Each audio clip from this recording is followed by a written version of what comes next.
Halo, Herdi di sini. Kali ini saya akan membawakan sebuah fakta-fakta menarik tentang topik yang sedang hangat dibicarakan pada media-media belakangan ini, yaitu konflik antara Rusia dan Ukraina. Konflik Rusia dan Ukraina tengah menjadi sorotan setelah Presiden Rusia Vladimir Putin melakukan serangan ke negara tetangganya itu.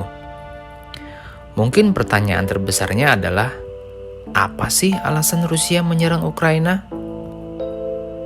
Presiden Rusia Vladimir Putin merilis operasi militer di wilayah Ukraina Kamis 24 Februari 2022. Presiden Ukraina Volodymyr Zelensky mengimbau rakyatnya untuk melawan dan mengumumkan bahwa senjata akan disediakan bagi siapapun yang mau terlibat dengan konflik kedua negara tersebut. Zelensky juga mengumumkan pemutusan hubungan diplomatik ibu kota Ukraina, Kiev, dengan Moskow, ibu kota Rusia, setelah serangan ke Kiev dirilis negara tetangganya tersebut. Sebelum kita terlalu jauh membahas soal perang antara kedua negara tersebut, saya akan menjelaskan sedikit fakta menarik tentang negara Rusia, Ukraina, dan Uni Soviet. Rusia merupakan negara yang terbentang di atas bentangan luas Eropa Timur dan Asia Utara.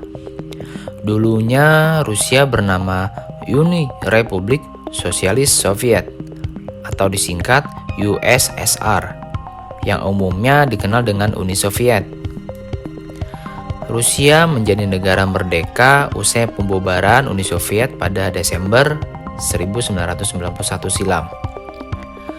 Rusia dibatasi oleh Samudra Arktik dan Pasifik di utaranya dan timurnya. Negara ini memiliki bagian depan kecil di barat Laut Baltik, di Saint Petersburg, dan wilayah Oblast. Kemudian di sebelah selatan, Rusia berbatasan dengan Korea Utara, Cina, Mongolia, Kazakhstan, Azerbaijan, dan Georgia. Di sebelah barat dan barat daya, negara ini berbatasan dengan Ukraina, Belarus, Latvia, Estonia, Finlandia, serta Norwegia. Ukraina sudah sejak lama terkenal dengan pemandangannya yang indah dan beragam, budaya serta tradisi yang terpelihara dengan baik, wanita cantik, dan bencana nuklir Chernobyl yang sangat mengerikan dan terburuk dalam sejarah yang terjadi pada tanggal 26 April 1986. Ukraina berbatasan langsung dengan Rusia di timur dan timur laut, Belarus di barat laut, Polandia dan Slovakia di barat, Hongaria, Rumania, dan Moldova di barat daya, Laut Hitam di selatan, dan Laut Azov di tenggara. Zona konflik dan kelompok separatis. Donetsk merupakan zona konflik Rusia-Ukraina yang terletak di perbatasan kedua negara dengan populasi 905.000 penduduk. Zona perbatasan Ukraina dan Rusia terletak sepanjang Kharkiv, kota dengan populasi 1,43 juta penduduk, Luhansk dengan 399.000 penduduk, dan Donetsk. Kelompok separatis Donbas didukung Moskow dan menguasai kawasan Donetsk dan Luhansk selama hampir 8 tahun. Pada Senin 21 Februari 2022, Presiden Rusia Vladimir Putin mengakui keberadaan kelompok separatis ini dan menempatkan tentara resmi Rusia di sepertiga kawasan tersebut. Vladimir Putin menamai kawasan Donetsk dan Luhansk tersebut sebagai People Republic atau Republik Rakyat untuk warga separatis, seperti yang dikutip dari Visual Capitalist. Pada hari yang sama, wilayah republik tersebut diakui oleh Kuba, Venezuela, Nicaragua, dan Suriah, serta wilayah kelompok separatis Georgia di South Ossetia dan Abkhazia. Saat ini Rusia belum mengakui kawasan separatis ini sebagai batas negara terbaru. Namun, jika hal itu diakui oleh Rusia, maka pernyataan tersebut dapat berisiko memicu perang besar antara Moskow dan Kiev. Kota terbesar di Ukraina dalam serangan. Kiev merupakan ibu kota sekaligus kota terbesar di Ukraina. Populasi kota sebanyak 2,96 juta penduduk. Menteri Luar Negeri Ukraina, Dmytro Kuleba, melaporkan bahwa ada serangan bersenjata Rusia ke Ukraina, termasuk di kota Kiev. Dalam rapat umum PBB di New York, Amerika Serikat, Rabu 23 Februari 2022 waktu setempat. Pelabuhan terbesar di Laut Hitam. Kota terbesar di kawasan Crimea, Sevastopol, merupakan pelabuhan terbesar di Laut Hitam. Sevastopol, kota berpopulasi 464.000 jiwa, dan kawasan Crimea dikenal di mata internasional sebagai bagian negara Ukraina. Namun, kawasan ini dicaplok oleh Rusia menjadi kota federalnya sejak dianeksasi atau dipaksanya bergabung setelah peristiwa krisis Crimea 2014. Tentara bertopeng Rusia saat itu menginvasi dan menduduki lokasi inti Crimea seperti pangkalan militer dan bandara Ukraina di bawah pemerintahan Putin. Pendanaan militer dari Amerika Serikat. Ukraina tidak terdaftar sebagai anggota Organisasi Pakta Pertahanan dan Keamanan Atlantik Utara, North Atlantic Treaty Organization, atau yang disebut NATO. Organisasi ini terdiri dari sejumlah negara Eropa, Amerika Serikat, dan Kanada. Meskipun bukan anggota NATO, Ukraina merupakan negara terbesar keempat dalam hal menerima pendanaan militer dari Amerika Serikat. Semula, NATO berkembang di negara-negara Eropa Timur, ex-Uni Soviet. Negara Baltik, Lituania, Latvia, Estonia bergabung dalam NATO bersama Polandia, Romania, dan lainnya. Sekutu ini menciptakan garis perbatasan yang dekat dengan Moskow, ibu kota Rusia. Pada tahun 2008, sekutu ini juga berencana memasukkan Ukraina sebagai anggota NATO. Meskipun masih belum terjadi, seperti yang dikutip dari New York Times. Pada Desember 2021, Rusia menyatakan permintaan kepada NATO dan Amerika Serikat dengan alasan memastikan keamanan negaranya. Beberapa poin permintaan tersebut yakni jaminan bahwa Ukraina tidak akan pernah bergabung dengan NATO, dan NATO mengurangi penempatan tentara di negara-negara anggotanya di Eropa Timur. Fakta bubarnya Uni Soviet serta merdekanya Rusia dan Ukraina. Uni Soviet setelah Jerman kalah dan Perang Dunia Kedua selesai memiliki pengaruh di belahan timur Eropa. Tak heran jika negara-negara di benua Eropa bagian timur juga menjadi negara-negara komunis. Pada tahun 1991, Uni Soviet dan Pakta Warsawa bubar.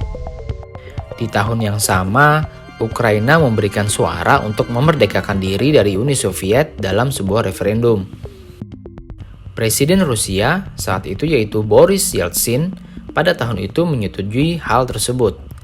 Selanjutnya, Rusia, Ukraina, dan Belarusia membentuk Commonwealth of Independent States atau CIS. Namun perpecahan terjadi. Ukraina menganggap bahwa CIS adalah upaya Rusia untuk mengendalikan negara-negara di bawah kekaisaran Rusia dan Uni Soviet. Pada Mei 1997, Rusia dan Ukraina menandatangani perjanjian persahabatan.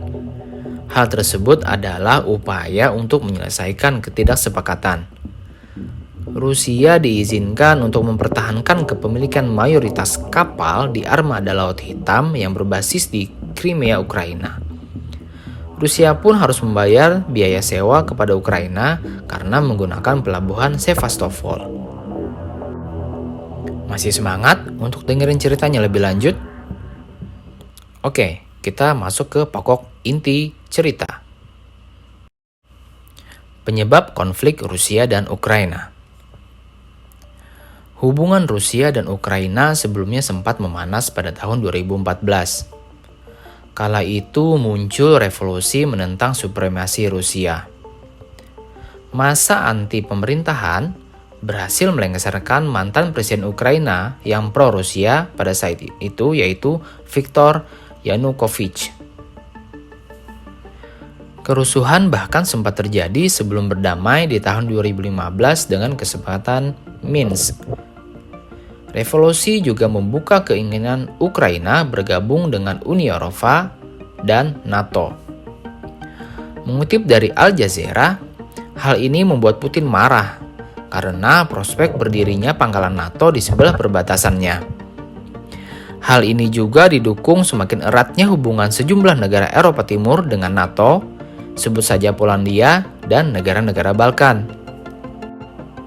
Saat Yanukovych jatuh, Rusia menggunakan kekosongan kekuasaan untuk mencaplok Crimea pada tahun 2014. Rusia juga mendukung separatis di Ukraina Timur, yaitu Donetsk dan Luhansk, untuk menentang pemerintah Ukraina.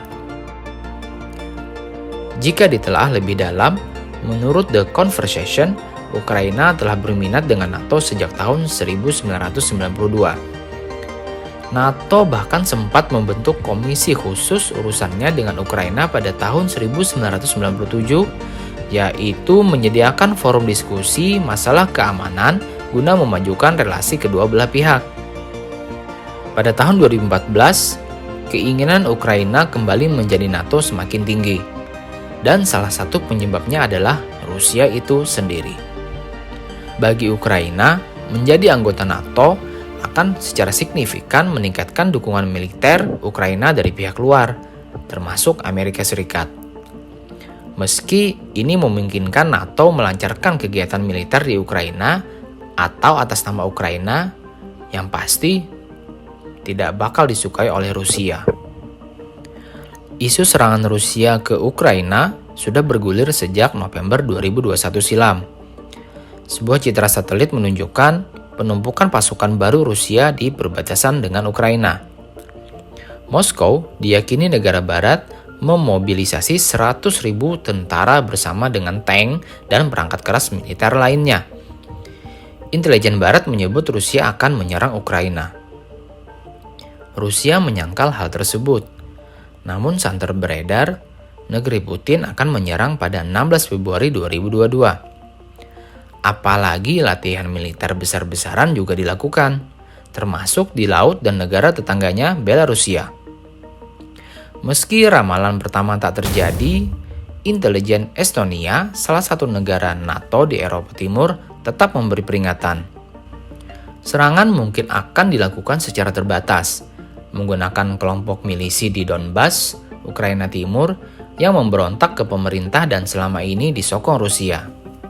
Puncaknya adalah 21 Februari 2022 silam. Putin memberi pengumuman mengakui kemerdekaan milisi Donbas, Republik Rakyat Donetsk, dan Republik Rakyat Luhansk. Pada saat itu, dekret pengiriman pasukan dengan dalih menjaga keamanan juga ditandatanganinya. Sehari setelah parlemen Rusia menyetujui mobilisasi tentara yang diusulkan Putin. Tepat pada tanggal 24 Februari, Putin tiba-tiba mengumumkan operasi militer. Serangan dilakukan di sejumlah kota. Pihak barat menyebutnya invasi. Amerika Serikat dan sekutu menyebut Rusia melanggar kedaulatan negara lainnya. Alasan Rusia menyerang Ukraina karena pemimpin terkini negara tetangganya tersebut lebih dekat ke barat dan ingin menjadi bagian Pakta Pertahanan Atlantik Utara atau yang disebut dengan NATO. Nah, itu tadi sejarah, fakta menarik dan penyebab konflik antara Rusia dan Ukraina yang saat ini sedang terjadi. Silakan kalian berkomentar atau beropini terkait topik pembahasan yang baru saja saya sampaikan. Pro kontra tentu saja tidak lepas dari sesuatu hal yang terjadi.